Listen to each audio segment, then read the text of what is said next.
Wow, look at that walk-in montage shot. I hope you guys are doing well. Today I'm gonna be letting you know how I've been using the Osmo Nano for the last couple of months, some of my opinions on it, the pros, the cons, what I've been using it for, so that you can make an informed decision on whether you should be buying this or whether you should be looking elsewhere.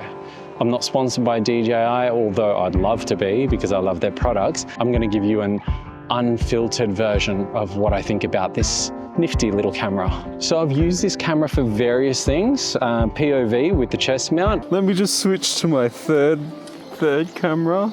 I've also used it while I've been running, so just on a tripod. It's beautiful out here. And it's not that cold. I'm in a t-shirt. It's absolutely fine. Who's a big boy? I've been using it while I've been driving, so to get those driving shots. At cafes, I've also used it for some of that B-roll goodness, especially when you don't necessarily want to put your camera in tight spaces or spaces where you might think it might be a bit risky. You might accidentally drop your camera. This little camera is so good for that.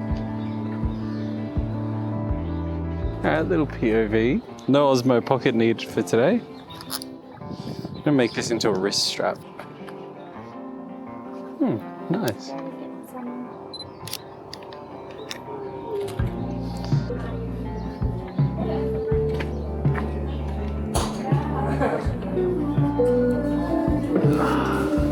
Keep your hands there.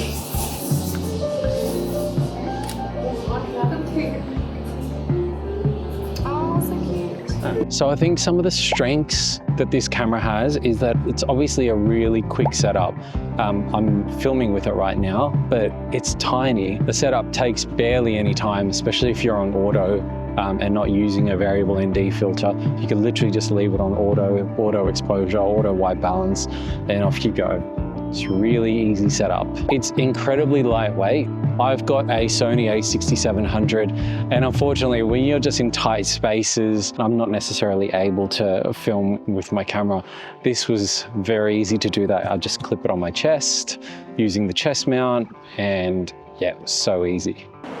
Entrance 4, we go on long walks or long hikes. This would be my go-to, especially when you're trying to save on some of that extra weight. One of the other things I like about this is it's got a great field of view. With this, I think you can get up to 10 mil. So I've got this and it's incredibly wide. I have to come in so close for me to be able to fill the frame. So I'm probably about a meter away. So yeah, it's a very wide field of view. I guess the other thing that you have to be mindful of is that with that wide field of view, you're going to get the bowing.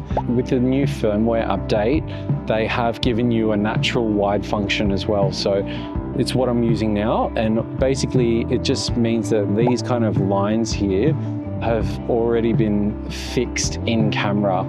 I think with the usual wide and the ultra wide, you would have seen that bowing quite a bit. Even when I'm backlit, which I'll show you an example now. Another day of field testing with the Osmo Nano. Oh wait, that's backlit though. Seems to handle it all right. It's dealing with the highlights all right in the back. It's able to capture me, which is a little bit darker, and then the sky in the background. It's really great. You've seen in previous videos that the low light capability of this little camera is amazing. I think I've had it at ISO 12,000 before, and yeah, it's got a noise pattern obviously, but I really wasn't that fussed with it. So yeah, you can fix it in post or you don't have to, but ISO 12,500 I think it is quite usable. And for shy vloggers like me, like out in the open, this is definitely a lot more inconspicuous. I think this is definitely good for the shy vloggers. Over the last couple of months, we also know that there have been battery quirks, so that shooting in 4K has really eaten up the batteries, but I think due to the new firmware update, those problems are fixed. So who is this for? I think it's for anyone that wants to vlog, that wants to have, I guess, like a small form factor. I think if you were wanting to do interview style, this is really, really easy. You could pair up two DJI mics I've got the mic too, but it can take the 2 mics.